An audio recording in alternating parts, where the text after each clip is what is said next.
दोस्तों चलिए काफी सारे लोग कनेक्ट हो गए हैं, तो हम आज का जो ट्रेनिंग सेशन है वो शुरू करते हैं। कृषि केयर, आज हम बात करने वाले हैं कृषि केयर के ऊपर। कृषि केयर जैसा कि आप सबको पता है, एलेक्स का एक डिवीजन है कृषि केयर। इस कृषि केयर के अंतर्गत वो सारे प्रोडक्ट आने वाले हैं जो एग्रीकल्चर से संबंधित प्रोडक्ट है। तो आज हम कृषि केयर इसके ऊपर बात करने वाले हैं। हमारा मिशन है, जैसे मैं पहले ही बता चुका, विश्व मुक्त खेती, अमृतदायी फसल और समृद्ध किसान। ये हमारी टैगलाइन है कृषि केयर प्रोडक्ट्स के ऊपर। A modern gateway of agriculture, agriculture का एक मॉडर्न गेटवे कि कैसे आधुनिक तरीके से एग्रीकल्चर को बढ़ाया जा सकता है, तो उसके ऊपर आज हम बात करने वाले हैं कृषि केयर के ऊपर। दोस्तों कृषि केयर हम बचपन से एक चीज सुनते आए हैं, आपने भी सुना होगा, हम भी बचपन से एक ही चीज सुनते आए हैं कि आदमी की जो मूलभूत जरूरतें हैं वो क्या है। तीन ही चीजें सुनते आए हैं, रोटी, कपड़ा और मकान। बिल्कुल आपने ही सुना होगा, बचपन सभी सुनते हैं कि आदमी की जरूरतें क्या, किसी ने पूछो क्या चाहिए, रोटी, कपड़ा, मकान चाहिए, है ना। हमारी तो जो फिल्में हैं वो भी इसी पे आधारित है, रोटी, कपड़ा और मकान। हमारी जैसा कि आप देख सकते हैं, हमारी शुरू से हम देखते आए हैं, हमारी जो फिल्में हैं वो भी इस पे आधारित है, रोटी, कपड़ा और मकान। मतलब तीन ही चीजें इंसान की जरूरत की हैं, रोटी, कपड़ा और मकान। बिल्कुल सही। अब इस तीनों के ऊपर बात करते हैं, रोटी, कपड़ा और मकान। ये तीन हमारी जो मूलभूत जरूरतें हैं ये क्या है, इनके ऊपर आज हम थोड़ी सी बात करेंगे, रोटी, कपड़ा और मकान। दोस्तों तीन जरूरतें हैं इंसान की। सबसे पहले नंबर पे रोटी, दूसरे पे कपड़ा और तीसरे पे मकान।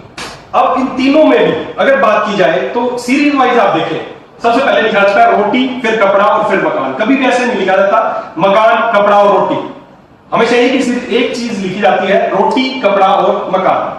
मतलब प्रायोरिटी समझे आप। इसमें सबसे नंबर पे पहले पे प्रायोरिटी क्या है, रोटी, दूसरे नंबर पे है कपड़ा और तीसरे पे है मकान। रोटी, कपड़े के बिना इंसान जिंदा रह सकता है, मकान के बिना इंसान जिंदा रह सकता है, लेकिन रोटी के बिना इंसान जिंदा नहीं रह सकता। हमारी इन तीन प्रायोरिटीज में से भी जो तीन हमारी मूलभूत जरूरतें हैं इंसान की, उसमें भी जो सबसे पहले नंबर पे जो प्रायोरिटी है वो है रोटी, जिसके बिना इंसान जिंदा नहीं रह सकता। दोस्तों हम बिना कपड़े के जिंदा रह सकते हैं, बिना मकान के जिंदा रह सकते हैं, लेकिन बिना रोटी के हम जिंदा नहीं रह सकते। और जो हमारी रोटी है, रोटी वाली जो इंडस्ट्री है, उसी इंडस्ट्री का नाम है एग्रीकल्चर इंडस्ट्री। ये हमारी बेसिक नीड है, जिसके बिना हम जीवित नहीं रह सकते। एग्रीकल्चर इंडस्ट्री ये हम सब की एक मूलभूत आवश्यकता है। कोई बोले कि मेरे काम की चीज नहीं है सर, कई लोग बोलते हैं एग्रीकल्चर इंडस्ट्री सर मेरा ज्यादा इंटरेस्ट नहीं है, या मुझे, हम सबका इंटरेस्ट की बात नहीं है। ये हमारा जीवन का एक मूलभूत आवश्यकता है एग्रीकल्चर इंडस्ट्री, जिसको रोटी बोला गया। रोटी के बिना कोई जिंदा नहीं रह सकता, और एग्रीकल्चर इंडस्ट्री है। इसके अलावा और बहुत सारी इंडस्ट्री है, जैसे कि ऑटो इंडस्ट्री है, टूरिज्म इंडस्ट्री है, IT इंडस्ट्री है, टेक्सटाइल इंडस्ट्री है, रियल एस्टेट इंडस्ट्री है। जैसे कि आप सब देख सकते हैं, ये सारी इंडस्ट्रीज है। ये सारी जो भी इंडस्ट्रीज है, ये सारी आदमी के इनकम के ऊपर डिपेंड है। ये आदमी के इनकम के ऊपर डिपेंड है। आदमी की इनकम होगी तो ऑटो इंडस्ट्री में इन्वेस्ट करेगा, या IT इंडस्ट्री की चीजें लेगा, या टूरिज्म करेगा, या FMCG के प्रोडक्ट है, रियल एस्टेट है, या टेक्सटाइल इंडस्ट्री। ये सारी जो और बाकी इंडस्ट्रीज हैं, ये आदमी की इनकम पे, ह्यूमन की इनकम पे डिपेंड है। लेकिन जो एग्रीकल्चर इंडस्ट्री है वो उसकी बेसिक नीड है, उसके इनकम पे डिपेंड है कि इनकम होगी तो रोटी खाएगा, नहीं रोटी तो उसे खानी पड़ेगी, चाहे गरीब है चाहे अमीर है। ये सारी इंडस्ट्रीज डिपेंड करती है आदमी की इनकम पे, और जो एग्रीकल्चर इंडस्ट्री है वो डिपेंड करती है आदमी के जीवन, कि आदमी का जीवन ही उसके ऊपर निर्भर है। तो आज हम उसी एग्रीकल्चर इंडस्ट्री के ऊपर बात करेंगे कि वो एग्रीकल्चर इंडस्ट्री क्या है, वो कैसे ग्रो कर रही है, उसमें क्या होना चाहिए, आज उसके ऊपर हम बात करेंगे। तो एग्रीकल्चर इंडस्ट्री के ऊपर आज हम बात करते हैं।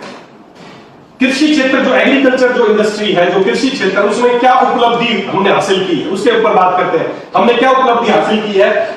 1970 की अगर बात करें तो हमारी जनसंख्या थी 53 करोड़। 1970 में हमारी जनसंख्या, भारत की जो जनसंख्या वो थी 53 करोड़। 2019 में वो जनसंख्या हो गई 133 करोड़। ये हमारी जनसंख्या में वृद्धि है कि 53 करोड़ से हम 133 करोड़ हो गए 1970 से लेकर 2019 तक। तो ये तो हमारी जनसंख्या का बढ़ता ग्राफ है। लेकिन दोस्तों जो जनसंख्या बढ़ रही है, सोचे आप, उनको रहने के लिए जगह कहां से आ रही है, कहां रह रहे हो। आपने ध्यान किया होगा आज से 10-20 साल पहले जहां पर खाली जमीन थी, आज वहां पर फ्लैट्स खड़े हैं। तो बढ़ती जनसंख्या है, लेकिन साथ साथ कृषि क्षेत्र में क्या हो रहा है, घटती जमीन। जनसंख्या बढ़ रही है, पॉपुलेशन बढ़ रही है, लोग बढ़ रहे हैं, उनको खाने के लिए ज्यादा चाहिए, लेकिन हो क्या रहा है, जमीन घटती जा रही है। तो सीधी सी बात है, जमीन घटेगी तो जो खाने के लिए जो भी एग्रीकल्चर की जो चीजें पैदा होंगी वो कम पैदा होंगी। कंट्रोवर्सी हो रही, लोग बढ़ रहे हैं और जमीन घट रही है। लोगों के साथ साथ जमीन भी बढ़नी चाहिए, लेकिन जमीन तो फिक्स है, जमीन को तो हम नहीं बढ़ा सकते। जमीन घटती जा रही है, जनसंख्या बढ़ती जा रही है। इस वजह से क्या हो रहा है यहां पर कि लोगों को खाने की कमी महसूस होने लगी। जैसे जैसे जनसंख्या बढ़ने लगी, खाने की कमी महसूस होने लगी। तो इस चक्कर में एक नया रिवॉल्यूशन आया। ये बात है 1968 की। 1968 में हरित क्रांति आई, हरित क्रांति, ग्रीन रिवॉल्यूशन, हरित क्रांति का जन्म हुआ। इस हरित क्रांति का मुख्य उद्देश्य क्या था? मुख्य उद्देश्य यह था कि किसी भी तरीके से जिस हिसाब से पॉपुलेशन बढ़ रही है, जनसंख्या बढ़ रही है, उस हिसाब से उत्पादन को भी बढ़ाया जाए। यह मुख्य उद्देश्य था हरित क्रांति का, जो 1968 में आया। 1968 में हरित क्रांति आई, जिसका उद्देश्य था कि एग्रीकल्चर की जमीन घटती जा रही है, पॉपुलेशन बढ़ती जा रही है, तो किसी भी तरीके से इसको मैनेज किया जाए और लोगों के लिए खाने की जो चीजें हैं वो बढ़ाई जाए। अब ये बढ़ानी थी तो इसके लिए क्या किया गया? तीन चीजें की गई, तीन चीजें की गई ताकि किसी तरीके से उत्पादन को बढ़ाया जाए। सबसे पहला जो मुख्य जो काम किया गया वो किया गया हाइब्रिड बीज आ गए। पहले नॉर्मल बीज थे किसी भी फसल के, लेकिन बाद में क्या किया, उनको हाइब्रिड बीज लाए गए ताकि फसल ज्यादा पैदा हो, उसके हाइब्रिड बीज आए। दूसरा, सिंथेटिक फर्टिलाइजर, रासायनिक खादों का जन्म हुआ। पहले रासायनिक खादें इस्तेमाल नहीं करते थे, बाद में रासायनिक खादें मंगाई गई ताकि किसी तरीके से उत्पादन को बढ़ाया जाए। तीसरा है पेस्टिसाइड, कीटनाशक। पहले कीटनाशकों का इस्तेमाल नहीं होता था, तो बहुत सारी फसल है कीटनाशक कीटों की वजह से खराब हो जाती थी, तो इसलिए कीटनाशक लाए गए। ये तीन काम किए गए ताकि किसी भी तरीके से उत्पादन को बढ़ाया जाए। तीन काम, हाइब्रिड बीज, सिंथेटिक फर्टिलाइजर और तीसरा कीटनाशक। ये तीनों चीजों का आविष्कार हुआ, इन तीनों चीजों को बढ़ावा दिया गया ताकि किसी भी तरीके से उत्पादन को बढ़ाया जाए। जिस हिसाब से पॉपुलेशन बढ़ रही है उसके हिसाब से उत्पादन को बढ़ाया जाए। क्या इनकी वजह से हुआ उसके ऊपर बात करते हैं। पहले जानते हैं कोई भी एग्रीकल्चर के प्रोडक्ट हम इस्तेमाल करते हैं, कोई भी एग्रीकल्चर के प्रोडक्ट हम इस्तेमाल करते हैं तो क्यों इस्तेमाल करते हैं, क्या उसका रीजन है, उसके ऊपर बात करते हैं। ये कोई भी जानकारी लेते हैं। मान लो कोई भी फसल का एक पौधा, किसी भी फसल का XYZ कोई भी फसल है, उसका एक पौधा है। इस पौधे में दो चीजें होती हैं, एक रूट सिस्टम होता है, एक शूट सिस्टम होता है। रूट सिस्टम मतलब जो उसकी जड़ वाला सिस्टम है, शूट सिस्टम जो उसकी जमीन से ऊपर का जो सिस्टम उसको बोलते हैं शूट सिस्टम, और जो जमीन के नीचे है उसको बोलते हैं रूट सिस्टम। तो दो सिस्टम है रूट सिस्टम में क्या होता है, एक प्राइमरी रूट होती है जो मेजर रूट होती है, उसके बाद सेकेंडरी रूट्स होती हैं जिनको लेटरल रूट बोलते हैं, और उसके बाद रूट हेयर जो छोटे छोटे बाल निकलते हैं। ये सारा पार्ट है रूट सिस्टम का। और इस ऊपर शूट सिस्टम है। शूट सिस्टम में आप उसका तना है, उसकी लीव्स है, उसकी ब्रांचेस है, उसके फल है, उसके फ्रूट्स है, ये सारा शूट सिस्टम है। कोई भी फसल के पौधे के दो चीजें हैं, root system and shoot system. अब बात करते हैं किसी भी फसल का, किसी भी पौधे को कौन सा भोजन चाहिए। जिस तरह हमें जिंदा रहने के लिए भोजन चाहिए, कई तरह का हमें भोजन चाहिए, हमें अनाज भी चाहिए, हमें फल फ्रूट भी चाहिए, हमें दालें भी चाहिए, हमें कार्बोहाइड्रेट भी चाहिए, हमें प्रोटीन भी चाहिए, ऐसी बहुत सारी चीजें हमें चाहिए। उसी तरह किसी भी फसल के, किसी भी पौधे को जिंदा रहने के लिए, ग्रोथ करने के लिए बहुत तरह की उसको खाने की जरूरत पड़ती है। और कौन सा है वो खाना? फसल के खाने हैं मुख्यतः तीन प्रकार के खाने हैं। सबसे पहले कार्बन, ऑक्सीजन एंड हाइड्रोजन, ये तीन तरह की गैसें हैं जो किसी भी पौधे को, किसी भी फसल को चाहिए। Carbon, oxygen and hydrogen, COH। आप ये याद रखें, कोई भी फसल के जो कोई पूछे कि फसल में कौन कौन सी चीजें उसको चाहिए, कौन कौन सा खाना उसको चाहिए, तो खाना सबसे पहले चाहिए कार्बन, ऑक्सीजन और हाइड्रोजन, तीन COH। कार्बन, ऑक्सीजन और हाइड्रोजन, ये तीन चीजें हैं जो पौधे को चाहिए, किसी भी फसल के पौधे को चाहिए। लेकिन ये तीनों चीजें पौधा क्या करता है, ये हवा से लेता है। हम इनको एक्स्ट्रा उनको नहीं दे सकते, वो एनवायरनमेंट से तीनों चीजें ले लेता है, चाहे कार्बन हो, चाहे ऑक्सीजन हो, चाहे हाइड्रोजन हो। उसके बाद जो उसका मेजर जो खाना है हम उसको प्रोवाइड कराते हैं, वो तीन पार्ट में डिवाइड है, प्राइमरी खाना, सेकेंडरी खाना और माइक्रोन्यूट्रिएंट्स। जैसे हमें भी चाहिए, हमारा जैसे प्राइमरी खाना है, हमें कार्बोहाइड्रेट चाहिए, प्रोटीन चाहिए, ये हमारा प्राइमरी खाना है। फिर सेकेंडरी खाने में हमें आयरन चाहिए, कैल्शियम चाहिए, ये चाहिए। फिर उसके बाद माइक्रोन्यूट्रिएंट्स, हमें जिंक चाहिए, ये चाहिए, वो चाहिए, सारे हमारे माइक्रोन्यूट्रिएंट्स है। इसी तरह फसल को भी तीन तरह का खाना चाहिए, प्राइमरी फूड, सेकेंडरी फूड और माइक्रोन्यूट्रिएंट्स, जो तीनों ही उसकी ग्रोथ के लिए आवश्यक है, उसको बढ़ाने के लिए आवश्यक है, उसको जिंदा रहने के लिए आवश्यक है। तीनों चीजें उसको चाहिए। अब प्राइमरी फूड की बात करें तो प्राइमरी फूड में तीन तरह की चीजें हैं। NPK, बहुत सारे लोग सुनते होंगे कि NPK है, हम अपनी फसल में NPK डालते हैं। तो NPK क्या है? Nitrogen, phosphorus and potassium. के फॉर पोटाशियम, के का सिंबल जो पोटाशियम का सिंबल है वो के है, ना कि पी। कई लोग बोलते हैं पोटाशियम पी। फॉस्फोरस का सिंबल है पी और पोटाशियम का सिंबल है के। तो एनपीके, ये तीनों आप शॉर्ट फॉर्म में याद रखें, इसलिए मैंने इस पे लिखा है एनपीके। किसी भी फसल को जो उसके जो मुख्य खाना है वो चाहिए एनपीके, नाइट्रोजन, पोटाशियम और फॉस्फोरस। ये तीन, नाइट्रोजन, फॉस्फोरस और पोटाशियम, ये तीन उसके मुख्य खाने हैं। उसके बाद उसका सेकेंडरी खाना क्या है किसी भी फसल का, वो है कैल्शियम, मैग्नीशियम और सल्फर। ये तीन उसके सेकेंडरी खाना है जो दूसरे नंबर पे उसको चाहिए। उसके अलावा माइक्रोन्यूट्रिएंट्स हैं बहुत सारे, जैसे कि जिंक है, बोरोन है, आयरन है, मैग्नीज है, कॉपर है, क्लोरीन है। ये सारे उसके माइक्रोन्यूट्रिएंट्स हैं जो फसल को चाहिए। किसी भी फसल को अगर आप चाहते हैं आपकी फसल ग्रो करे, चाहे आपके घर में लगा पौधा है, चाहे आपकी गेहूं की फसल है, चाहे चावल की फसल है, चाहे वो कोई आपने फ्रूट के पौधे लगाए हैं, चाहे आप XYZ कोई भी फसल लगाई है, हर पौधे की जो जरूरी रिक्वायरमेंट है वो ये है, root system and shoot system. और न्यूट्रिशन क्या चाहिए प्राइमरी फूड में एनपीके, फिर उसके बाद कैल्शियम, मैग्नीशियम, सल्फर, और तीसरे नंबर पे माइक्रोन्यूट्रिएंट्स है zinc, boron, iron, manganese extra. ये वो सारे खाने हैं जो आपके पौधे। कोई बोले कि सर मेरा फसल की ग्रोथ नहीं हो रही, ये नहीं हो रहा। अरे जब तक उसको प्रॉपर न्यूट्रिशन, कोई भी व्यक्ति अगर रोज उसको खाना नहीं मिलेगा तो वो ग्रोथ नहीं कर सकता, वो हेल्दी नहीं रह सकता, उसी तरह आपकी फसल हेल्दी नहीं रह सकती। अब होता क्या है, ये सारा खाना कहां से मिलेगा इसको? ये तीन चीजें तो है, कार्बन, ऑक्सीजन, हाइड्रोजन। ये आदमी जो पौधा है वो हवा से ले लेगा, जो भी आपकी फसल है वो हवा से ये ले लेगी। लेकिन बाकी के जो सेकंड प्राइमरी खाना, सेकेंडरी खाना, माइक्रोन्यूट्रिएंट्स, ये सब उसको कहां से मिलता है? जमीन से मिलता है। अब जमीन से कैसे मिलेगा उसके ऊपर बात करते हैं, कैसे वो जमीन से अब्जॉर्ब करता है, कैसे उसको मिलता है, उसके बारे में बात करते हैं। जैसे कि फसलों के नाम की अगर बात करें, धान, गेहूं, सभी प्रकार की दाल, सभी प्रकार की सब्जियां, इन सब को जो मुख्य खाना, जैसे मैंने पहले बताया, कौन कौन से मुख्य खाना? नाइट्रोजन, उसके बाद पी से फॉस्फोरस और के से पोटाशियम, एनपीके। ये तीन चीजें हैं, इन पे ध्यान कीजिए आप। ये तीन चीजें किसी भी फसल को चाहिए। तो सबसे पहले नाइट्रोजन की बात करते हैं कि नाइट्रोजन जो उसका मुख्य खाना है कैसे मिलेगा? धान, गेहूं, सभी प्रकार की दालें, सभी प्रकार की सब्जियां, इनको जो नाइट्रोजन की आवश्यकता होती है प्रॉपर ग्रोथ करने के लिए। हर एक व्यक्ति जैसे बोलते हैं ना, इसको रोज इतना प्रोटीन चाहिए, इसको रोज इतना कैल्शियम चाहिए, इसको रोज इतना आयरन चाहिए, उसी तरह दोस्तों पौधे को भी, फसल को भी प्रतिदिन इतना नाइट्रोजन चाहिए, इतना उसको फॉस्फोरस चाहिए, इतना उसको पोटेशियम चाहिए, इतना उसको कैल्शियम चाहिए, इतना सल्फर चाहिए। ये उसके रिक्वायरमेंट्स है। तो कोई भी धान, गेहूं, सभी प्रकार की दालें, सभी प्रकार की सब्जियां, इन सभी के लिए जो नाइट्रोजन की जो आवश्यकता होती है वो 36 से 40% उसको नाइट्रोजन चाहिए प्रॉपर ग्रोथ करने के लिए। दूसरे नंबर पे जो भी कपास, मक्का, सोयाबीन, इस तरह की जो भी फसलें हैं, इन सबको चाहिए 42 से लेकर 46% तक नाइट्रोजन चाहिए उनको प्रॉपर ग्रोथ करने के लिए, हेल्दी रहने के लिए। उसके बाद बात करें केला, गन्ना, सभी प्रकार के फल के पेड़, इन सबको नाइट्रोजन चाहिए, वो चाहिए 46 से 52%। तो ऑन एन एवरेज अगर आप एग्जैक्ट याद ना रख पाए तो सभी प्रकार की फसलों के लिए 36% से लेकर 52% तक नाइट्रोजन चाहिए। अगर वो आप चाहते हैं आपकी फसल ग्रो करे, अच्छे फ्रूट्स आए, अच्छे फल आए, अच्छी आपकी फसल हो, अच्छा गेहूं आए, अच्छा अनाज आए, तो उसके लिए आपको 36% से 52% तक आपको नाइट्रोजन उनको देना पड़ेगा। लेकिन दोस्तों दुर्भाग्य की बात यह है कि इतना नाइट्रोजन हमारी धरती में नहीं है। हमारी जो धरती है, आपकी जमीन है, आप चेक कराना, उसमें जो नाइट्रोजन का परिमाण है वो पाया जाता है 12% से 20% तक। समझने की कोशिश कीजिए आप। नाइट्रोजन फसलों को चाहिए 36% से 52% तक, लेकिन हमारी जो जमीन है उसमें नाइट्रोजन का प्रमाण है केवल 12% से 20% तक। तो बाकी नाइट्रोजन उसको कहां से मिलेगी? अगर उसको प्रॉपर नाइट्रोजन नहीं मिलेगी, ग्रो नहीं करेगा, क्योंकि आपकी जमीन में उतना उसका खाना नहीं है जितना उसको चाहिए।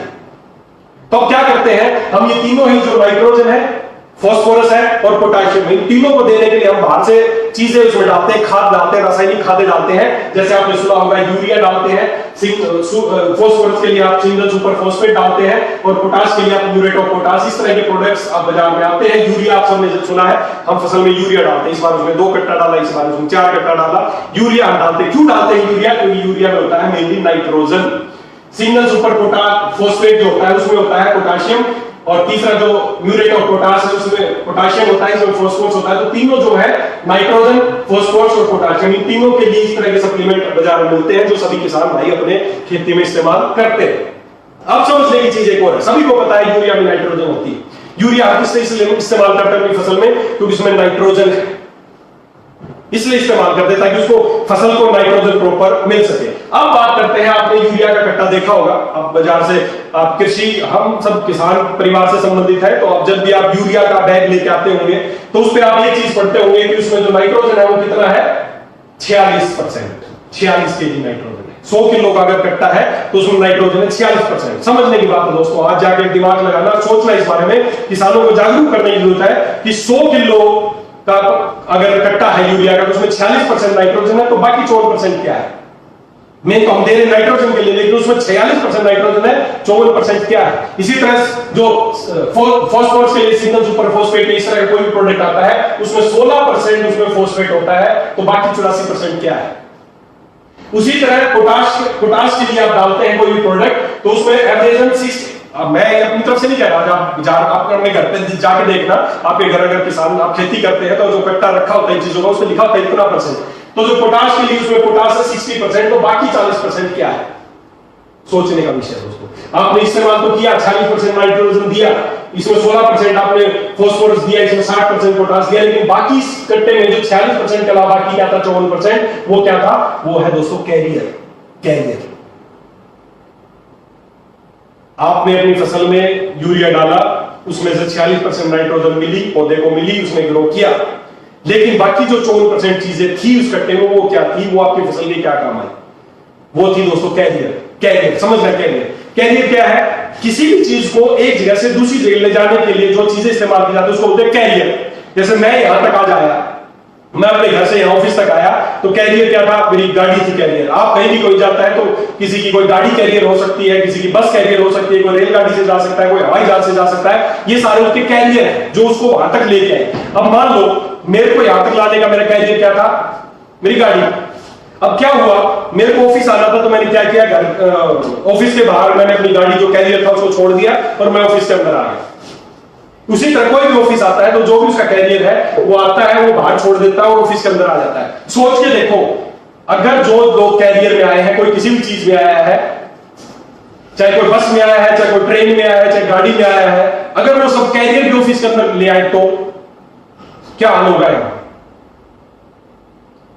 दोस्तों यहां पर भीड़ लग जाएगी, यहां पे खड़ा होना मुश्किल हो जाएगा अगर कैरियर को भी साथ रखो। उसी तरह हम क्या करते हैं, नाइट्रोजन को आपके खेत तक पहुंचाने के लिए जो कैरियर है उसमें 46% नाइट्रोजन है, 54% कैरियर है। वो कैरियर क्या होते हैं? वो आपकी वहां पर डंप हो जाते हैं। अगर मान लो अपनी गाड़ी यहां ले आओ, सब कोई बाइक अपनी ले आए, कोई गाड़ी ले आए, सब ऑफिस में ले आए और यहाँ पर कैरियर लाते जाए तो क्या होगा? यहाँ पर डंप मच जाएगा, यहाँ पे कोई जगह नहीं बचेगी, सब खराब हो जाएगा, यहाँ पे सब तहस नहस हो जाएगा अगर कैरियर को भी साथ आने लगे। और ऐसा ही हमारी जमीन के साथ हो रहा है। कैरियर हमारे इस मेन न्यूट्रिशन नाइट्रोजन, फास्फोरस और पोटाश, इन तीनों के साथ, ये तीनों तो आ रहे हैं, लेकिन साथ ही साथ जो कैरियर है वो भी हमारी खेत में आ रहा है। और उस कैरियर की वजह से क्या हो रहा है, जो भी 54% कैरियर, 84% कैरियर, 40% जो कैरियर है वो हमारे खेत में डंप होता जा रहा है। और क्या होता जा रहा है, उसका नतीजा क्या है? नॉर्मली अगर किसी भी खेत की, किसी भी जमीन की बात करें तो उसमें आइडियली क्या होना चाहिए? 25% उसमें पानी होना चाहिए, एयर उसमें 25% होनी चाहिए और मिनरल और पार्टिकल्स उसमें 45% होने चाहिए। और बाकी का जो बच गया 25, 50 और 45, 95, बाकी का जो 5% बच गया वो ऑर्गेनिक मैटर में क्या हो सकता है? पौधे की रूट हो सकती है, ऑर्गेनिज्म हो सकते हैं, कुछ भी जो भी ऑर्गेनिक मैटर जो बच गया वो 5%। ये आइडियल कॉम्बिनेशन है किसी भी जमीन का। अगर आपकी जमीन का ये कॉम्बिनेशन है तो आपकी फसल बहुत अच्छी हो सकती है, क्योंकि उसको 25% वहां पर पानी चाहिए, 25% एयर चाहिए और 45% मिनरल पार्टिकल चाहिए और 5% ऑर्गेनिक मैटर होना चाहिए, आइडियल है। लेकिन जैसा मैंने बताया कि हम सब लोग नाइट्रोजन, फास्फोरस, पोटाश ये सब डाल के क्या हो रहा है, वहां पर कैरियर डंप होता जा रहा है और हमारी फसल, इसकी बजाय हमारी फसल कैसी होती जा रही है?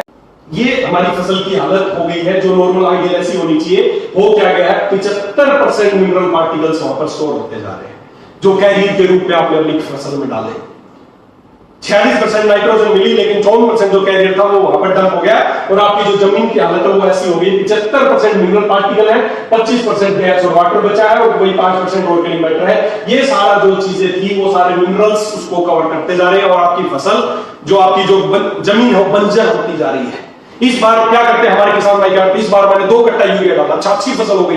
अगली बार 2 की बजाय नाइट्रोजन तो मिली, अगली बार 2 की बजाय उसको 4 कट्टे डालने पड़ेंगे और ज्यादा अच्छी फसल हुई। अगली बार 4 की बजाय 6 कट्टे डालने, नाइट्रोजन तो मिलती जा रही है, फसल तो होती जा रही है, लेकिन आपकी जो जमीन है ना वो बंजर होती जा रही है, क्योंकि उसमें मिनरल पार्टिकल जो कैरियर है वो जमा होते जा रहे हैं, जो अभी पौधे द्वारा जोड़ नहीं किए जाते। तो दोस्तों ये आपकी जमीन की हालत है। इस वजह से क्या होता है, जो पौधे का रूट सिस्टम और शूट सिस्टम है, रूट से जो भी उसको मिनरल्स, जो भी जो उसको पोषण चाहिए था वो वहां पर एब्जॉर्ब नहीं होता, आपकी जमीन हार्ड होती जाती है, उसमें मिनरल्स जमते जा रहे हैं, बंजर होती जा रही है। और इसी का नतीजा है कि किसान की जो सबसे बड़ी समस्या क्या है कि जो ये चीजें जो न्यूट्रिशन देने के लिए जो फसल में इस्तेमाल कर रहा है, वो चीजें उसकी बढ़ती जा रही है, फसल उसकी कम होती जा रही है, खर्चा उसका बढ़ता जा रहा है, उत्पादन उसका घटता जा रहा है। इसी वजह से हमारे देश का किसान मर रहा है। हर बार उसको रासायनिक खादें ज्यादा इस्तेमाल करनी पड़ती है और फसल फिर भी कम होती जा रही है, खादों का खर्चा बढ़ता जा रहा है, उत्पादन कम होता जा रहा है, ये बढ़ता जा रहा है, कम होता जा रहा है। इसी वजह से किसान मरता जा रहा है। और हम बात करते हैं कि हम आत्मनिर्भर होंगे, दोस्तों कभी नहीं हो पाएंगे जब तक हमारे देश का किसान आत्मनिर्भर नहीं होगा, हमारा देश का किसान समृद्ध नहीं होगा, तब तक हमारा देश समृद्ध नहीं हो सकता, हमारा देश आत्मनिर्भर नहीं हो सकता। हमें इसको बैलेंस करना पड़ेगा, उत्पादन को बढ़ाना पड़ेगा, इसके खर्चे को कम करना पड़ेगा, तभी हमारा किसान समृद्ध हो सकता है। और वो कैसे किया जा सकता है उसके ऊपर हम बात करेंगे। किसी भी पौधे की तीन चीजें उसकी होती हैं, उसकी मेटाबॉलिक एक्टिविटीज होती हैं। जैसे हमारे अंदर मेटाबॉलिक एक्टिविटी, अंदर जो पाचन है उसको बोलते हैं मेटाबॉलिज्म। हमारा मेटाबॉलिज्म कैसा है, दूसरा उसका रेस्पिरेटरी सिस्टम, किसी पौधे का रेस्पिरेटरी सिस्टम कैसा है, तीसरा उसका न्यूट्रिएंट अवेलेबिलिटी कैसी है। इन तीनों चीजों पे हमें काम करना पड़ेगा और इन तीनों चीजों पे आपकी फसल का मेटाबॉलिज्म एक्टिविटी बढ़ाने के लिए, आपके रेस्पिरेटरी सिस्टम को अच्छा करने के लिए और साथ ही साथ आपके पौधे में न्यूट्रिएंट अवेलेबल कराने के लिए हमने एक बहुत ही शानदार प्रोडक्ट आपके सामने उपलब्ध है जिसका नाम है Alex agro power. Alex agro power दोस्तों एक ऐसा प्रोडक्ट है जो हमने स्पेशल नैनो टेक्नोलॉजी पे इसको आधारित किया है। बाजार में बहुत तरह के आपको न्यूट्रिशन वाले प्रोडक्ट मिलेंगे, कोई लिक्विड में मिलेगा, कोई कैसे ठोस रूप में मिलेगा, कैसा मिलेगा।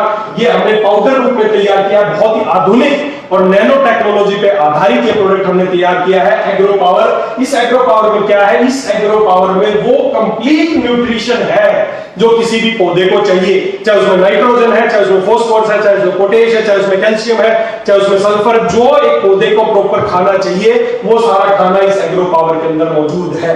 तो ये दोस्तों एक कंप्लीट न्यूट्रिशन है किसी भी पौधे को ग्रो करने के लिए। और खास बात यह है कि इसके अंदर न्यूट्रिशन है, जब आप इसको अपनी फसल में इस्तेमाल करेंगे तो आपकी जमीन को बंजर नहीं कराएगा। नाइट्रोजन तो आपको यूरिया से भी मिल रहा है, पोटाश तो आपको उनसे भी मिल रहा है, फॉस्फोरस तो उनसे मिल रहा है, लेकिन साथ ही साथ उनके इस्तेमाल से क्या हो रहा है, आपकी जो फसल है, जो आपकी जमीन है वो धीरे धीरे बंजर होती जा रही है, क्योंकि उसमें कैरियर बहुत अधिक मात्रा में है। इसमें इस तरह की समस्या नहीं है, इसमें वो कंप्लीट न्यूट्रिशन है जो आपकी फसल को चाहिए, इसमें कैरियर्स नहीं है। नैनो टेक्नोलॉजी पे आधारित एक स्पेशल प्रोडक्ट हमने तैयार किया है किसान भाइयों के लिए, ताकि और ये जो पैकेट है केवल 250 ग्राम का पैकेट है, जिसको आप अपनी फसल में इस्तेमाल करके, चाहे कोई भी फसल हो, चाहे वो कोई धान की फसल है, चाहे गेहूं की फसल है, चाहे ज्वार है, चाहे बाजरा है, चाहे उसमें कोई फलों के वृक्ष है, चाहे कोई दालें हैं, चाहे सब्जियां हैं, किसी भी तरह के पौधे को जो न्यूट्रिशन चाहिए, कंप्लीट न्यूट्रिशन इसके अंदर मिलता है एग्रो पावर के अंदर। अब बात करते हैं जो ये एग्रो पावर है इसको कैसे इस्तेमाल करना चाहिए, क्या इसके फायदे हैं, तो उसके ऊपर बात करते हैं। कोई भी पौधा, कोई भी फसल, चाहे किसी भी XYZ कोई भी फसल है, उसकी तीन अवस्था होती है। बचपन अवस्था जैसे हमारी, जैसे बचपन बाल्यावस्था, उसके बाद यौवन अवस्था और परिपक्व अवस्था है। तीन चीजें होती हैं। अगर आपने बचपन अवस्था पे उसका सही केयर किया है तो अपनी अगली अवस्था पे चला जाएगा यौवन अवस्था पे। अगर यौवन अवस्था पे आपने उसका सही फसल का केयर किया तो अपनी अगली अवस्था पे चला जाएगा परिपक्व अवस्था, जिसमें आप पे फल लगते हैं। तो इन तीन अवस्था पे हमें ध्यान करना है, बचपन अवस्था, यौवन अवस्था और परिपक्व अवस्था। साधारण भाषा में समझने की बात है, उसका बचपन, उसकी जवानी और उसका बुढ़ापा।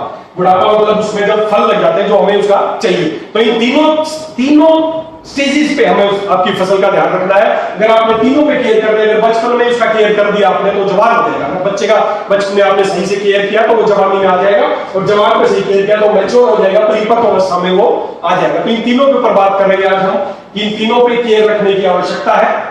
अब बात करते हैं कि जो ये एग्रो पावर है इसके मुख्य फायदे क्या है, कैसे ये इसे जब इस्तेमाल करते हैं इसके क्या क्या मुख्य इसके फायदे हैं, उसके ऊपर हम बात करते हैं।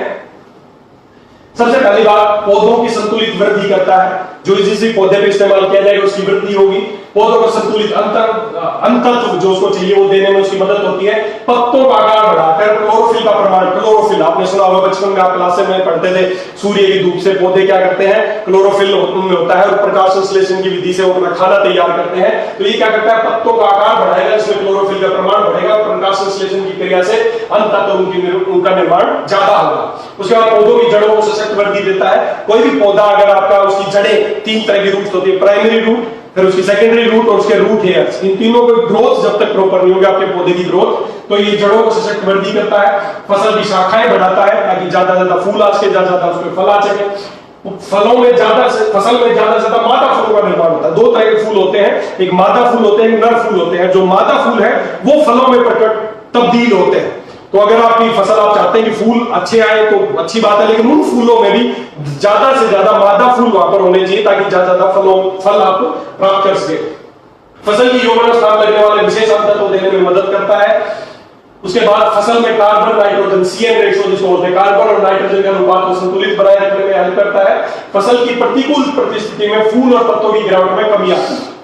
प्रतिकूल परिस्थितियां जैसे कि अचानक तूफान आ गया, तेज बारिश आ गई, बहुत तेज धूप हो गई, सूखा पड़ गया, ये सारी फसल की प्रतिकूल परिस्थितियां हैं। इन सारी परिस्थिति में भी आपकी फसल में फूल और पत्ते ना झड़े, वो ऐसी सिचुएशन ये बना के रखता है। फसल की सशक्त वृद्धि करता है।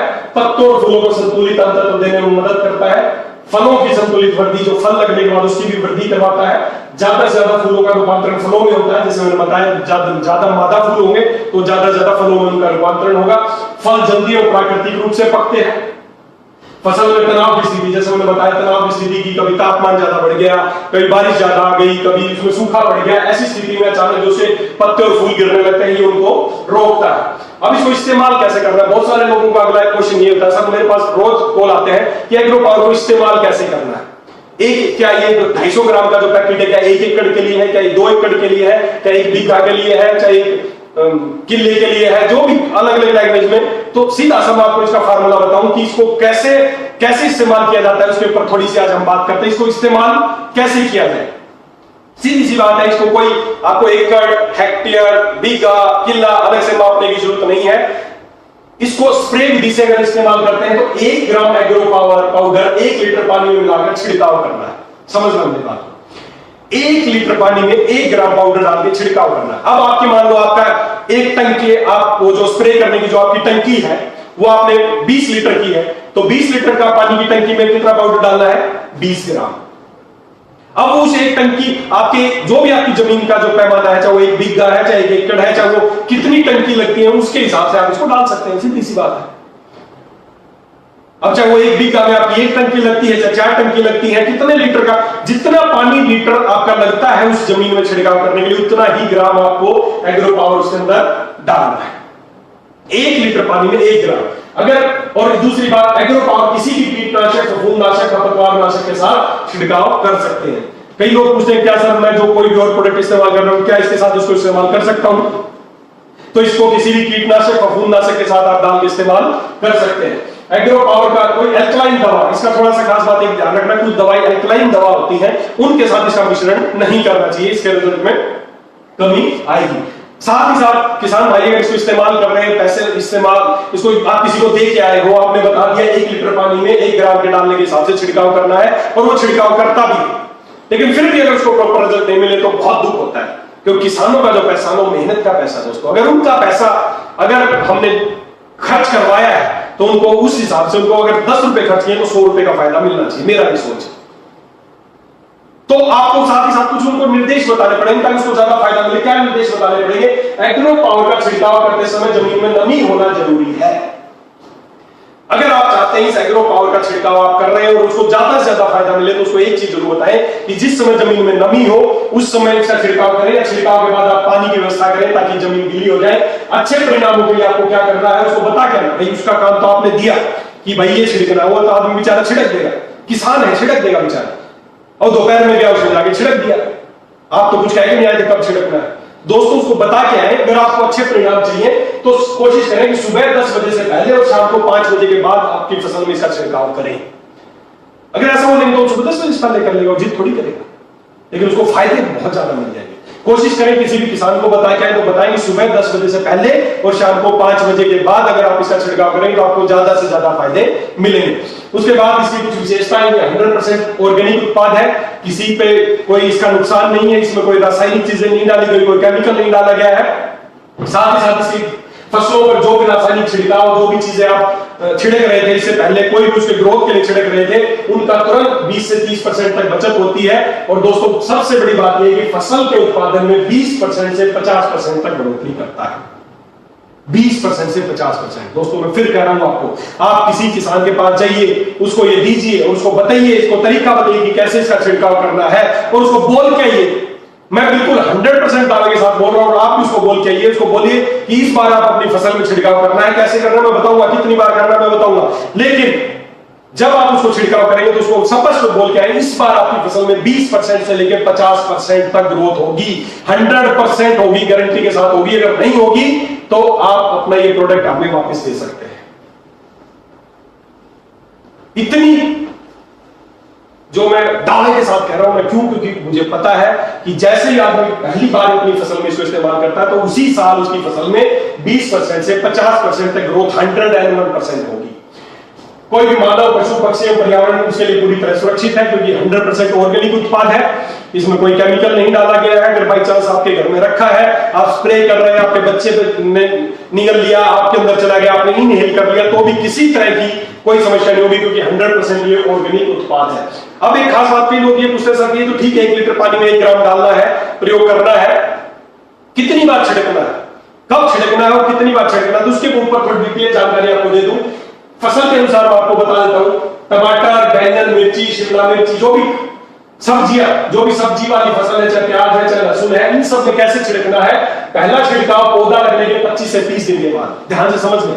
जो भी सब्जी वाली चीजें हैं उनमें पहला छिड़काव पौधा लगने से 25 से 30 दिन के बाद करना है, दूसरा छिड़काव पहले छिड़काव के 15 दिन और तीसरा छिड़काव दूसरे छिड़काव के 15 दिन बाद। इस तरीके से किसी भी फसल में इसके 3 छिड़काव होंगे, 3 छिड़काव वो करेगा तो उसकी फसल में पहली बार से ही 20% से लेकर 50% तक ग्रोथ 101% होगी।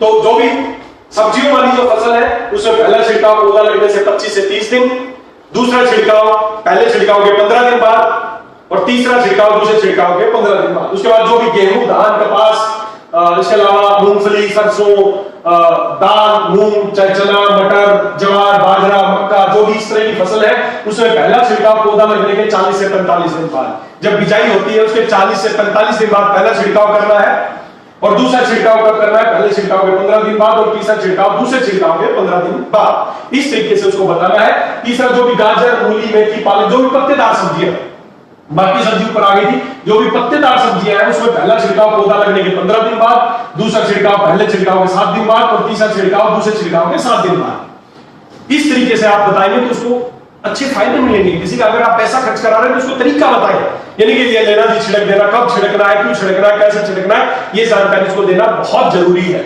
उसी तरह अगर आप कोई भी जैसे फ्रूट्स, जैसे आम है, चीकू है, आंवला है, अंजीर है, मौसमी है, संतरा है, नींबू है, ये इमली है, ये सीताफल है, इस तरह के जो भी फ्रूट्स वाले पौधे उसमें पहला छिड़काव फूलों की बहार के वक्त लगाना है, दूसरा छिड़काव 20 दिन बाद और तीसरा छिड़काव दूसरे छिड़काव के 20 दिन बाद। उसके अलावा केला, पपीता, अनानास, इन सब की फसल में पहला छिड़काव पौधा लगने के 40 दिन बाद, दूसरा छिड़काव 30 दिन बाद और उसके 30 दिन बाद तीसरा छिड़काव। इसके अलावा चाय, कॉफी, जैसे अपने आसाम में, उधर से मेरे पास कई बार फोन आते हैं, देहरादून, आसाम या वेस्ट बंगाल या ऊटी, इस साइड जो भी जहां भी चाय के बागान है, उनको कैसे इस्तेमाल करवाना है। पहला छिड़काव पत्ते छांटने के 40 दिन के बाद, ध्यान से सुने, पहला छिड़काव पत्ते छांटने के 40 दिन बाद करना है, दूसरा छिड़काव जब जब पत्ते या फूल निकल जाएंगे तब करना है, उस समय छिड़काव करना है। इसमें 2 ही छिड़काव से आपका काम चल जाएगा, आपको तीसरा छिड़काव करने की जरूरत नहीं है। तीसरा, इसके अलावा अंगूर 2 तरह की फसल होती है। अंगूर में जैसे अपने महाराष्ट्र साइड उधर के लोग विशेष ध्यान दें, अंगूर में 2 फसलें होती हैं, एक अप्रैल के महीने में छांटनी जिसकी होती है और एक अक्टूबर के महीने में जिसमें छांटनी होती है। तो अंगूर जो अप्रैल के महीने वाले हैं उनमें क्या करना है, पहला छिड़काव 4 से 6 पत्तों के बाद, दूसरा छिड़काव पहले छिड़काव के 15 दिन बाद और तीसरा छिड़काव दूसरे छिड़काव के 15 दिन बाद। अंगूर जो अक्टूबर की छांटनी, उसमें पहला छिड़काव 4 से 6 पत्ते आने के बाद, दूसरा छिड़काव 4 से 6 मिलीमीटर के अंगूर हो जाएंगे उसके बाद करना है और तीसरा छिड़काव करना है जब आपके अंगूर का साइज 10 से 12 मिलीमीटर का हो जाए। तो ये सारी फसल का डिटेल मैंने आपको बता दिया। इसके अनुसार आप किसी भी इसको नोट कर सकते हैं, ये स्लाइड आपको मिल जाएगी, इस पेज आपको मिल जाएगा, आप अपने पास रखें। किसी भी किसान के पास जाए तो अपने डॉक्यूमेंट साथ लेके जाएं ताकि उसको भी अच्छा लगेगा कि यार उस वो आपसे पूछेगी कब छिड़काव करना, बोले कौन सी फसल लगाओगे, तो आप अपना पेज निकालें और अच्छा ये फसल, तो ये फसल में आप उसको बताएं पहला छिड़काव कब करना, दूसरा कब करना, तीसरा कब करना। दोस्तों डेफिनेटली जब ये 3 छिड़काव करेगा तो उसकी फसल में 20% से 50% ग्रोथ 100% होगी। तो ये है हमारा agro power, Alex agro power, जो कि आप देख सकते हैं बहुत ही शानदार पैकिंग में आपको मिलता है। 250 ग्राम की पैकिंग है। इसको आप इस्तेमाल कैसे करना है वो मैंने आपको बता दिया। 1 लीटर पानी में 1 ग्राम पाउडर डालना है। छिड़काव कैसे करना है, कब करना है, वो डिटेल मैंने आपको बता दिया है। बस उसको एक चीज बताएं कि सुबह 10 बजे से पहले और शाम को 5 बजे के बाद छिड़काव करेंगे तो रिजल्ट ज्यादा मिलेंगे। 3 छिड़काव करने किसी भी फसल में, किसी भी कीटनाशक के साथ इस्तेमाल कर सकते हैं, किसी भी फफूंदनाशक के साथ इस्तेमाल कर सकते हैं, कैसे भी इस्तेमाल किया जा सकता है। तो इसमें कोई डाउट आपको नहीं होना चाहिए। ये कंप्लीट न्यूट्रिशन है जो आपके पौधे को चाहिए। जो भी उसको प्राइमरी खाना है उसका, चाहे उसमें नाइट्रोजन है, चाहे उसमें फास्फोरस है, चाहे पोटास है, ये सब उसको देगा और बिना कैरियर के देगा, जिससे आपकी फसल भी बंजर नहीं होगी और आपकी फसल का जो आपकी जमीन है वो बंजर नहीं होगी और आपकी जो फसल है वो 20% से 50% ग्रोथ पहले साल से ही आपको मिलने लग जाएगी। अब उसके बाद आगे बात करते हैं एक और चीज के ऊपर। किसान क्या है बेचारे, हमारे देश कृषि प्रधान देश है। किसान बेचारे भोले वाले किसान होते हैं। बहुत ज्यादा हमारे देश का ये दुर्भाग्य है कि हमारे जो किसान लोग हैं बहुत ज्यादा पढ़े लिखे भी नहीं है बेचारे। उनको जैसा कहा जाता है वो बेचारे कर लेते हैं। उनको ये बोला जाता है, कोई भी उनके पास XYZ आता है कि अपनी फसल में स्प्रे कर देना, इस बात तेरी फसल बढ़ जाएगी। वो बेचारे क्या करते हैं, अपनी फसल को बढ़ाने के लिए महंगे से महंगी दवाओं का छिड़काव करते हैं। महंगी से महंगी दवाई लाते हैं, कीटनाशक लाते हैं, रासायनिक खाद्य लाते हैं, बहुत महंगी चीजें लाके अपने वो फसल में छिड़काव करते हैं। या इसके अलावा आप ही चले गए उसके पास, एलेक्स का बंदा गया, हाजी एग्रो पावर है, इसका छिड़काव कर दो, वो बेचारा आपका छिड़काव कर देगा। वो तो जो आप बोलोगे उसको, किसान बेचारा चाहता है उसकी फसल बढ़े किसी भी तरीके से, तो वो कुछ भी छिड़काव करने को तैयार हो जाता है। तो छिड़काव तो करते हैं, महंगी से महंगी दवाई लेके आते हैं, महंगे से महंगे ग्रोथ की चीजें लेके आते हैं। लेकिन दिक्कत क्या आती है, आप देख सकते हैं, जब फसल पे कोई भी चीज का छिड़काव किया जाता है तो ज्यादातर जो उसकी छिड़काव की गई चीजें है ना, वो बूंदे बनकर उसके पत्ते पर ही पड़ी रहती है। करके देखना आप अपने घर पे जाके, आप कोई भी चीज अपने घर पे, जो चाहे पौधे ही लगे आपके घर पे, उस पे आप छिड़काव करके देखना किसी भी चीज का, तो आप देखेंगे कि जो छिड़काव करेंगे तो उसके पौधों जो पत्ते हैं उन पे बूंदे बूंदे के रूप में वो हो जाएगा। और जब थोड़ी सी भी हवा चलेगी या थोड़ी सी बारिश आ गई तो वो सारी जो भी छिड़काव की है वो सारा धुल जाएगा, वो सब वेस्ट हो जाएगा। किसान बहुत खर्चा करता है बेचारा, लेकिन उसको प्रॉपर फायदा नहीं मिल पाता इस वजह से। और ये होता क्यों वो बूंदे बन जाती है, उसका कारण सरफेस टेंशन, पानी का जो सरफेस टेंशन है, पानी का जो सरफेस टेंशन है उसकी वजह से क्या होता है, जैसे पानी की बूंद है, इसके चारों तरफ जिसका टेंशन, सरफेस टेंशन बोलते हैं, जिस वजह से क्या होता है, पानी की बूंद रूप में बन जाता है, ये फैलता नहीं है और पत्ते के ऊपर ऐसे ही बूंद के रूप में पड़ा रहेगा। चाहे उसमें महंगी से महंगी दवाई उसने लगा रखी है, चाहे कोई भी महंगे से महंगा उसने ग्रोथ के लिए कोई भी चीज लगा रखी है, वो बूंद के रूप में पत्ते के ऊपर पड़ा रहेगा। और वो जब भी थोड़ी सी भी हवा आएगी, पत्ता वो जो सरफेस टेंशन उसकी वजह से क्या होता है, पानी जो है पत्ते के अंदर एब्जॉर्ब नहीं हो पाता, थोड़ी सी भी हवा आएगी वो झटके सारा नीचे गिर जाएगा, उसकी मेहनत खराब। उसने बेचारे ने पैसे लगा दिए लेकिन फिर भी उसको फायदा नहीं मिला। कारण क्या होता है, जैसे आपने देखा होगा चुंबक, आपने देखा होगा नॉर्थ पोल साउथ पोल, अगर उनको आपस में करेंगे तो चिपक जाएंगे, लेकिन नॉर्थ को मिलाएंगे तो रिपेल करेंगे आपस में। उसी तरह जो 3 चीजें होती हैं, एक होता है एनायन, एक होता है कैटायन और एक होता है उदासीन, नॉन आयन, जिसका कोई अपना ना वो एनायन है ना वो कैटायन है, उदासीन है। तो मोस्टली क्या होता है, कोई भी दवाई जब हम पत्ते पे स्प्रे करते हैं तो एनायन और कैटायन की वजह से वो आपस में रिपेल करती है, वो पत्ते के अंदर एब्जॉर्ब नहीं हो पाती, और इसी वजह से महंगी से महंगी फसल, महंगी से महंगी दवाइयां इस्तेमाल करने के बावजूद भी किसान को बहुत ज्यादा फायदा नहीं मिल पाता है ड्यू टू दिस एनायन। अब हमारा जो शानदार जो एक प्रोडक्ट है जिसका नाम है एग्रोलैक्स 85 नॉन आयनिक स्प्रे एडजुवेंट, ध्यान से समझे आप, ये एक ऐसा उत्पाद है जिसमें खुद के अंदर कोई न्यूट्रिशन नहीं है, खुद कुछ नहीं है ये, लेकिन औरों को बहुत कुछ बना देता है। ये एक ऐसा प्रोडक्ट है जिसमें खुद में कुछ नहीं है लेकिन औरों को बहुत कुछ बना देता है। इसका नाम आप समझिए, non ionic spray adjuvant. Non ionic, पहली बात तो नॉन आयनिक, ना एनायन है ना कैटायन है, उदासीन है। और उदासीन क्या करेगा, आपका पत्ता है, आपकी दवाई है, जब वो उसके ऊपर जाती है तो ये क्या करता है, वो उसके अंदर नहीं जा पाती, तो ये क्या करता है, ये उसको अंदर घुसाने का काम करता है। Non ionic spray adjuvant, adjuvant मतलब उसको बढ़ाने, किसी उसका एक संबंध बनाने वाला। ये कैसी चीज है, इसके अंदर ना कोई न्यूट्रिशन है, कुछ नहीं है इसके अंदर, लेकिन फिर भी औरों के लिए बहुत कुछ कर देता है। ये 3 काम मुख्यतः करता है। इसका पहला काम है स्प्रेडर। स्प्रेडर मतलब जब आप कोई भी चीज पत्ते पे छिड़काव करते हैं तो बूंदे के रूप में पड़ी रहती है। विदाउट एग्रोलाइज 85 आपको ऐसी नजर आएगी, लेकिन जब आप एग्रोलाइज 85 के साथ स्प्रे करेंगे तो ये स्प्रेड कर देगा उसको ऐसे बूंदों की बजाय उसको पूरे पत्ते पे एक लेयर बना देगा। ये काम है इसका स्प्रेडर। इसके 3 काम आप याद रखिए। पहला काम है स्प्रेडर, ये कोई भी चीज का जब आप छिड़काव करेंगे तो पत्ते पे उसको स्प्रेड कर देगा, उसकी लेयर बना देगा। दूसरा स्टिकर, चिपकाने का काम है। पानी की जो लेयर जो बनी है, जो बूंदे थी, इसने स्प्रेड किया, साथ ही साथ उसको चिपका दिया उसको पत्ते के ऊपर। जो भी दवाई का स्प्रे किया, जब एग्रो पावर का किया है, किसी भी चीज का स्प्रे किया, उसको पत्ते पे चिपकाने का जो काम है वो इसका स्टिकर। छिड़काव की गई पानी की बूंदों पर पत्ते पर अच्छी तरह से उसको चिपका देता है, ताकि बरसात भी आ जाए, चाहे हवा चले तो भी ये उससे अलग नहीं होती, वो दवाई उसमें काम करती है। दूसरा फंक्शन। तीसरा इसका है पेनिट्रेशन।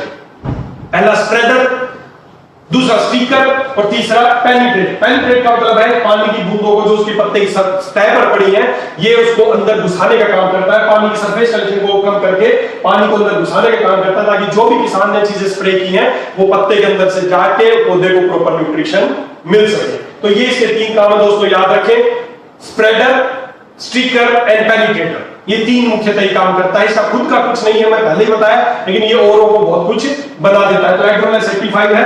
अब इसको साथ ही साथ इसके और भी फायदे हैं, जैसे कि ड्रिफ्ट कंट्रोल एजेंट। जैसे किसान फसल में कोई भी पिच, मैंने देखा है किसानों को, या हम सब देखते ही हैं, पिच पे अपना जो भी उसने बेचारे ने मेहनत की, उसने बड़ी एक जो टंकी है वो लगी और स्प्रे करते रहते हैं। स्प्रे में क्या होता है, बिना इसके जब एग्रोलाइज 85 नीडल आए उसमें तो क्या होगा, पानी की बूंदें बनेंगी और वो बहुत सारी बूंदें वेस्ट चली जाती हैं। इसको बोलते हैं ड्रिफ्ट कंट्रोल एजेंट। जब एग्रोलाइज 85 को उसमें डाल देते हैं तो पानी की बूंदों को क्या करता है, पानी की बूंदों को उड़ने नहीं देता है, उनको पत्तों के ऊपर चिपका देता है। तो वेस्टेज जो भी चीज का वो इस्तेमाल कर रहा है, स्प्रे कर रहा है, वो हवा में ज्यादा नहीं उड़ती है और सीधी आपके पत्तों पे जाके स्टिक हो जाती है। तो इस खासियत को बोलते हैं ड्रिफ्ट कंट्रोल एजेंट का काम ये करता है। तीसरा कंपैटिबिलिटी एजेंट है। ये किसी भी एग्रोलाइज 85 को किसी भी कीटनाशक, फफूंदनाशक, खरपतवारनाशक एवं बाजार में मिलने वाले किसी भी प्रकार के छिड़काव करने वाले दवा के साथ मिलाकर छिड़काव किया जा सकता है। सभी के साथ कंपैटिबल है, ऐसी कोई चीज उपलब्ध ऐसी नहीं है कि इसके साथ इसको ना दिया जा सकता हो। तो ये सभी के साथ कंपैटिबल है, ड्रिफ्ट कंट्रोल एजेंट है। और इसके मुख्य काम मैंने आपको बताई दिए कि स्प्रेडर का काम करता है, स्टिकर का काम करता है और पेनिट्रेट का काम करता है। 3 इसके मुख्य फंक्शन। अब इसको इस्तेमाल कैसे करना है, एग्रोलाइज 85 को कीटनाशक, फफूंदनाशक, अगर आप कोई भी कीटनाशक या फफूंदनाशक दवाई, जो भी किसान, आप जाइए किसान के पास, पूछिए कि आप क्या कर, वो बोलेगा जी मैं ये कीट मारने के लिए दवाई इस्तेमाल करता हूं या फफूंदनाशक के लिए दवाई इस्तेमाल करता हूं।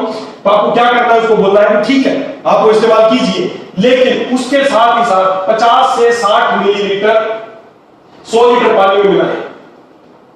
50 से 60 ml 100 लीटर पानी में आपको डालना है कीटनाशक एवं फफूंदनाशक के समय जब के साथ अगर वो इस्तेमाल कर रहा है तो बोलेगा कि क्या फायदा हुआ, फायदा जो भी वो कीटनाशक है उसको बोलो कि 50 से 60 ml तो आपको ये डालना है, लेकिन जो कीटनाशक या फफूंदनाशक अगर आप 1 लीटर डाल रहे थे तो 1 लीटर की बजाय आपको 500 ml डालना है। जो भी फफूंदनाशक या कीटनाशक वो इस्तेमाल कर रहा था उसको 50% कर देना है और साथ में 50 से 60 ml ये ऐड कर देना है। अगर वो खरपतवारनाशक के साथ, कीटनाशक के साथ इतना, अगर वो खरपतवारनाशक कोई भी दवाई इस्तेमाल कर रहा है उसके साथ अगर इस्तेमाल करता है 100 लीटर पानी में 100 ml आपको एग्रोलाइज 85 डालना है। 1 लीटर पानी में 1 ml का रेशियो आपको रखना है। और फिर भाई जो भी वो खरपतवारनाशक इस्तेमाल कर रहा है उसको 50% कम कर देना है।